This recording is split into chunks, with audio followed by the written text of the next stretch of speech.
Hello friends, welcome to Joy Classroom. இன்னைக்கு நம்ம 2012 TNTET paper 2ல science question paper பார்க்கலாம். அதில் 121st question, புற நரம்பு தொகுப்பில் பெரும்பாலான நரம்புகள் இந்த வகையை சார்ந்தது.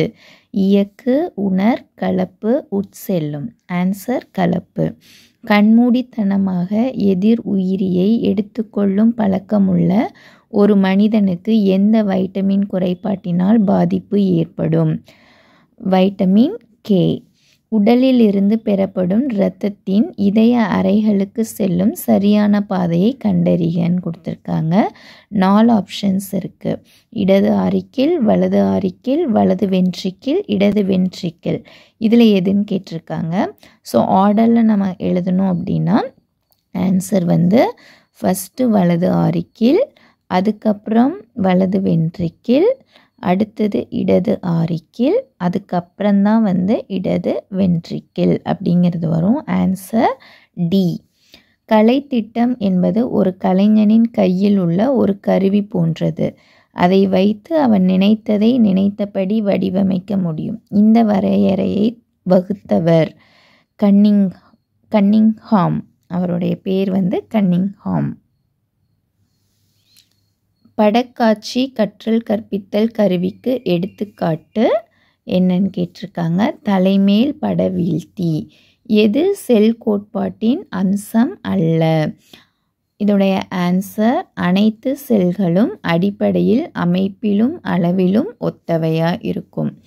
குளிர்பான பாட்டிலில் ஒட்டு சீட்டில் அதாவது லேபிளில் ஐசோடானிக் என குறிக்கப்பட்டுள்ளது. இதன் பொருள் என்ன அப்படின்னா, ஃபர்ஸ்ட் ஆப்ஷன் குளிர்பானத்தின் திரவ அடர்த்தியும் நமது உடலில் உள்ள செல்களின் திரவத்தின் ஒப்படர்த்தியும் சமநிலையில் உள்ளது. ஒரு மரத்தின் வயதை அதன் ஆண்டு வளையங்களின் எண்ணிக்கையை வைத்து கண்டறிவது பேர் டென்ட்ரோக்ரோனாலஜி. 11ஆம் வகுப்பு மாணவன் தாவரத்தின் நரம்பமைவு, இலையமைவு, மஞ்சரியின் வகைகளின் அழகினையும் வேறுபாட்டினையும் கண்டறிந்ததன் விளைவு அவன் அடைய மனதில் தோன்றியது என்ன அப்படின்னா ரசனை. தன் மதிப்பீட்டிற்கான சிறந்த கருவி மற்றும் முறை எப்படி ஃபைன் பண்ணலாம் அப்படின்னா நேர்காணல். பின்வருவனவற்றுள் ஒளி சுழற்றும் தன்மை பெற்றது எதுன்னு கேட்டிருக்காங்க. லாக்டிக் அமிலம். சிசி பிணைப்பை சீராக பிளத்ததால் உருவாவது எது அப்படின்னா தனி உறுப்புகள். ஒரு வெப்பமாறா செயல்முறையில் என்ன நடக்கும் அப்படின்னா வெப்பம் கடத்தப்படாது. ஒரு ஆம்பியர் மின்னோட்டம் ஒரு வினாடி நேரத்தில் செலுத்தப்படும் போது ஏற்படும் மின்னோட்டத்தின் அளவு என்ன சொல்லுவோம்னா கூலும். 0.01 NHClஇன் pH மதிப்பு என்னன்னு கேட்டிருக்காங்க. ஆன்சர் 2.0. காந்த பொருட்கள் காந்த பண்பை எப்பொழுது இழக்கும்? தண்ணீரில் மூழ்க வைக்கும் போது தான் அதோடைய பண்பை அது இழக்கும். ஒரு ஒளி மூலத்தின் அதிர்வெண் 10 kHz அதாவது ஹெர்ட்ஸ் அப்படின்னு சொல்லுவோம். kHz.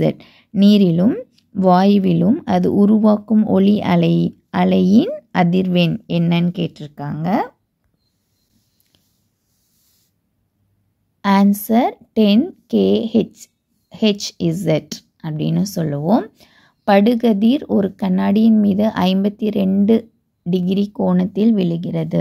எதிரொளிப்பு கதிருக்கும் செங்குத்துக்கும் இடைப்பட்ட கோணம் என்னன்னு கேட்டிருக்காங்க.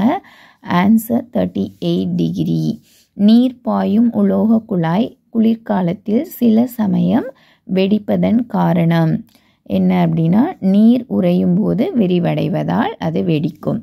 ஒரு பொருளானது தேய்ப்பதன் மூலம் மின்னூட்டப்படுகிறது. அதன் எடை எப்படி இருக்கும்னா சிறிதளவு அதிகரிக்கவோ அல்லது சிறிதளவு குறையவோ செய்யும். ஒருவர் ஒரு குறிப்பிட்ட தொகையை, இதெல்லாம் மேக்ஸ் கொஸ்டின்ஸ். ஸோ மேக்ஸ் கொஸ்டின்ஸை நம்ம ஃப்யூச்சர் வீடியோஸில் நம்ம பார்க்கலாம். தேங்க்யூ.